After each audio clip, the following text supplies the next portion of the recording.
సంచలనం సృష్టించిన కానిస్టేబుల్ హత్య కేసు నిందితుడు రియాజ్ పోలీసుల కాల్పులో మృతి చెందాడు.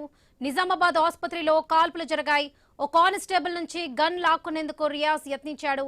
రియాజ్ దాడిలో ఏఆర్ కానిస్టేబుల్ కు తీవ్ర గాయాలయ్యాయి.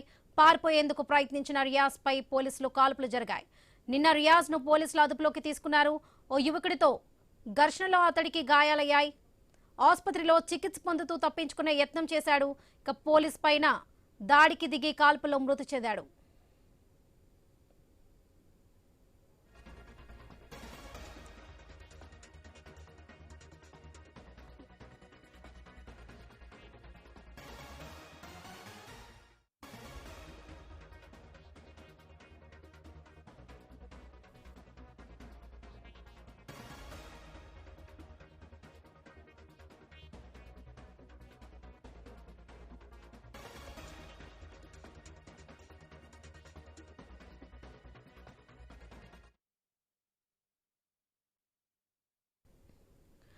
సంచలనం సృష్టించిన కానిస్టేబుల్ హత్య కేసు నిందితుడు రియాజ్ పోలీసుల కాల్పులో మృతి చెందాడు. నిజామాబాద్ ఆసుపత్రిలో కాల్పులు జరిగాయి. ఓ కానిస్టేబుల్ నుంచి గన్ లాక్కునేందుకు రియాజ్ యత్నించినట్టుగా సమాచారం. రియాజ్ దాడిలో ఏఆర్ కానిస్టేబుల్ కు తీవ్ర గాయాలయ్యాయి. పారిపోయేందుకు ప్రయత్నించిన రియాజ్ పై పోలీసులు కాల్పులు జరిగాయి. నిన్న రియాజ్ ను పోలీసులు అదుపులోకి తీసుకున్నారు. ఓ యువకుడితో ఘర్షణలో అతడికి గాయాలయ్యాయి. ఆసుపత్రిలో చికిత్స పొందుతూ తప్పించుకునే ప్రయత్నం చేశాడు. ఇక పోలీసులపైన దాడికి దిగి కాల్పులో మృతి చెందాడు. ఇదే విషయానికి సంబంధించి పూర్తి అప్డేట్స్ మా ప్రతినిధి శ్రీకాంత్ అందిస్తారు. ఎస్ శ్రీకాంత్. రాష్ట్రంలోనే సంచలనం సృష్టించినటువంటి కానిస్టేబుల్ ప్రమోద్ హత్య కేసులో ఒక ముగింపు అయితే చివరి అంకంకి అయితే చేరుకుంది. రియాజ్ ను నిన్న పోలీసులు అదుపులోకి తీసుకున్నారు. నిన్న సాయంత్రం ప్రభుత్వ ఆసుపత్రిలోకి ఆయన జాయిన్ చేపించారు. నిన్న నుంచి చికిత్స పొందుతున్నాడు. రియాజ్ అయితే చికిత్స పొందుతూ మృతి చెందాడా లేకపోతే పోలీసు కాల్పులో చనిపోయాడా అనేది ఇంకా క్లారిటీ అయితే లేదు. సిపి సాయి చైతన్య ఇప్పుడు ప్రభుత్వ ఆసుపత్రికి చేరుకున్నారు. ఆసుపత్రిలో ఉన్నారు.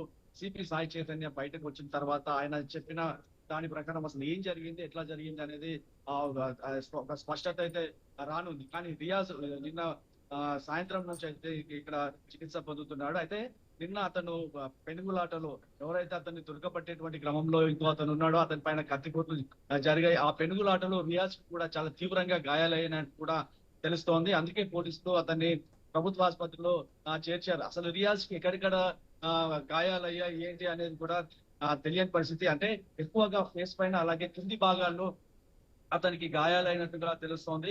ఈ గాయాల వల్ల చనిపోయాడా లేకపోతే ఎన్కౌంటర్ జరిగిందా అనేది స్పష్టత అయితే రానుంది. అయితే ఇక్కడ చెప్తున్నటువంటి కథనాల ప్రకారం రియాజ్ చికిత్స పొందుతున్నటువంటి సమయంలో పారిపోయేందుకు ప్రయత్నించగా ఏఆర్ కానిస్టేబుల్ తుపాకీని లాక్కునే ప్రయత్నం చేశాడని చెప్పేసి చెబుతున్నారు. ఈ క్రమంలోనే పోలీసులు ఎన్కౌంటర్ కాల్పులు జరిపారనే మరో వాదన అయితే వినిపిస్తుంది.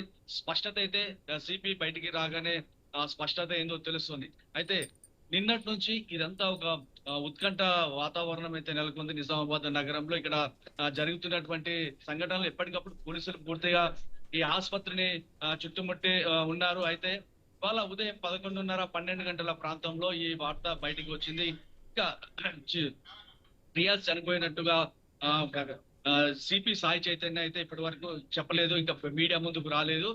కానీ అతను చనిపోయిన విషయం వాస్తవమేమని తెలుస్తుంది. ప్రస్తుతం మనం ఇక్కడ ప్రభుత్వ ఆసుపత్రి వద్దనే ఉన్నాం. ఇక్కడ కోలాహలం పూర్తిగా పోలీసుల పహారాలో ఉంది. సిపి సాయి చైతన్య కూడా లోపలికి వెళ్ళాడు. ప్రస్తుతం మనం ప్రభుత్వ ఆసుపత్రిలో 4వ అంతస్తులో ఉన్నాం. 407 రూమ్ లో అక్కడ రియాజ్ మృతదేహం ఉన్నట్టుగా తెలుస్తుంది. సిపి సాయి చైతన్య ఇక్కడికి బయటికి వస్తే తప్ప అసలు ఏం జరిగింది ఏంటి అనే విషయాలు మనకి ఇంకా తెలియవు. ఇప్పుడు సిపి వచ్చిన తర్వాత అతను ప్రెస్ మీట్ లో మాట్లాడే అవకాశాలు కూడా ఉన్నాయి. అసలు రియాజ్ ఒక క్రూరమైనటువంటి అంతకుడుగా చెప్పుకుంటున్నారు. గతంలో అతని పైన అనేకమైనటువంటి కేసులు ఉన్నాయి. అతని పైన చోరీ కేసులు ఉన్నాయి. గాంజా అక్రమ రవాణా చేస్తున్నాడనే ఆరోపణల పైన కూడా అతని పైన కేసులు ఉన్నాయి. ప్రధానంగా అతను బైక్ల చోరీలు చేస్తాడు. ఇక బైక్ల చోరీలు చేసి ఆ పార్ట్స్ ని విడివిడిగా తీసి ఇక్కడ మహారాష్ట్రలో కూడా విక్రయిస్తాడని చెప్పి తెలుస్తోంది. ఆ రవాణా కూడా గంజా రవాణా కూడా చేసేవాడు. చాలా క్రూరంగా అతను వ్యవహరించేవాడని చెప్పేసి అతని పైన అనేక కేసులు ఉన్నాయని కూడా చెప్తున్నారు. మరోవైపు పిఎఫ్ఐ లో శిక్షణ కూడా పొందాడు అనే ఆరోపణలు కూడా ఉన్నాయి. అయితే చాలా కరడు కట్టినటువంటి నేరస్తుడిగా అతన్ని గుర్తించారు. ఆ దొంగతనం కేసులో సిసిఎస్ కానిస్టేబుల్ ప్రమోద్ అతన్ని నాగారం నుంచి సిసిఎస్ పోలీస్ స్టేషన్ కు తరలిస్తుండగా ప్రమోద్ బైక్ పైన ఉన్నటువంటి రియాజ్ ఒక్కసారిగా అతన్ని గుండెల్లో కత్తిని దింపడంతో అక్కడికక్కడే రక్తస్రావంలో ప్రమోద్ చనిపోయాడు. శుక్రవారం సాయంత్రం 7:30 నుంచి 8 గంటల ప్రాంతంలో ఈ ఘటన జరిగింది. సో ఇప్పుడు సిపి సాయి చైతన్య వస్తే అసలు విషయాలు అసలు ఏం జరిగింది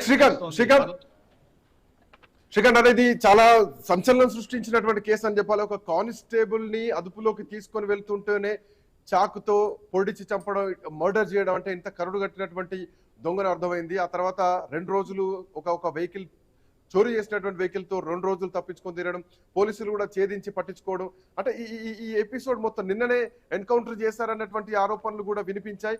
బట్ లేదు, నిన్న రియాజ్ బతికే ఉన్నాడు, ప్రాణాలతోనే ఉన్నారు, గాయాలతో ఉన్నారు, హాస్పిటల్ తీసుకెళ్తున్నాం అని చెప్పడం జరిగింది.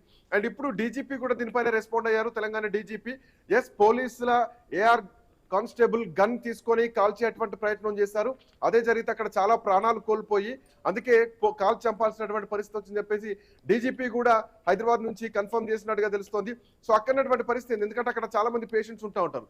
ఒక బుల్లెట్ కూడా స్లాబ్ కు తగిలినట్టుగా తెలుస్తుంది ఈ పెనుగులాటలో. ఆ తర్వాతే రియాజ్ కి బుల్లెట్లు తగినట్టుగా తెలుస్తోంది. సో అక్కడ ఉన్నటువంటి పరిస్థితి ఏంటి, అక్కడ పేషెంట్ల పరిస్థితి ఏంటి, సో ఏమైనా భయాందోళనలో ఉన్నారా, సిపి ఏం చేస్తున్నారు, అక్కడి నుంచి ఏమైనా తరలించారా పేషెంట్స్ ని, ఎట్లాంటి పరిస్థితి హాస్పిటల్లో? శ్రీకాంత్ చాలా కరడుగట్టినటువంటి నేరస్తుడిగా అతన్ని గుర్తించారు. శుక్రవారం ఏదైతే ఉందో ఒకటే పోటుతో ప్రమోద్ ని చంపాడు అంటే అతను చాలా పిఎఫ్ఐ లో శిక్షణ పొందినట్టు కూడా తెలుస్తుంది. అతన్ని పట్టుకునేటువంటి క్రమంలో కూడా ఆ వ్యక్తికి ఒక్కసారిగా అతను దగ్గర ఉన్నటువంటి కత్తిని తీసి 2 చేతుల్ని కట్ చేయడంతో ఒక్కసారి అక్కడికక్కడే కుప్పకూలిపోయాడు ఆ వ్యక్తిని కూడా ఆసుపత్రికి తరలించారు. అయితే ఆ క్రమంలో పోలీసులు అంతకు ముందు రాత్రి కూడా రియాజ్ ని పట్టుకునే ప్రయత్నం చేశారు. సారంగపూర్లోని ఓ ఫామ్ హౌస్ లో అతడు తలదాక్కున్న విషయం పోలీసులకు తెలిసింది. 4వ టౌన్ పోలీసులతో పాటు సిసిఎస్ పోలీసులు ఒక బృందాలుగా వెళ్లారు, అతన్ని అక్కడ గుర్తించారు. ఆ క్రమంలో కూడా అతన్ని పట్టుకునేటువంటి క్రమంలో రియాజ్ అక్కడ నుంచి తప్పించుకున్నాడు. అక్కడ ఒక కెనాల్ ఉంటుంది, ఆ కెనాల్ నుంచి దూకి వెళ్ళాడు. అప్పుడు కూడా ఆ సమయంలో కూడా పోలీసుల పైన రియాజ్ దాడికి దిగినట్టుగా తెలుస్తుంది. ఆ సమయంలో కూడా ఓ పోలీస్ కానిస్టేబుల్ కూడా గాయపడ్డట్టుగా తెలుస్తోంది. అయితే పోలీసులు ఆ విషయాన్ని అయితే బయట పెట్టలేరు. అక్కడ నుంచి తప్పించుకున్నటువంటి మీ దగ్గరకు వస్తాను శ్రీకాంత్, హోల్డ్ లో ఉండండి దయచేసి. I'll come back to you. ఒక చిన్న బ్రేక్ తీసుకుందాం. బ్రేక్ తర్వాత రిటైర్డ్ పోలీస్ అధికారి రెడ్డన్న గారు కూడా మనతో పాటు జాయిన్ అయ్యారు, ఆయనతో కూడా మాట్లాడదాం. ఒక చిన్న బ్రేక్ తీసుకుందాం.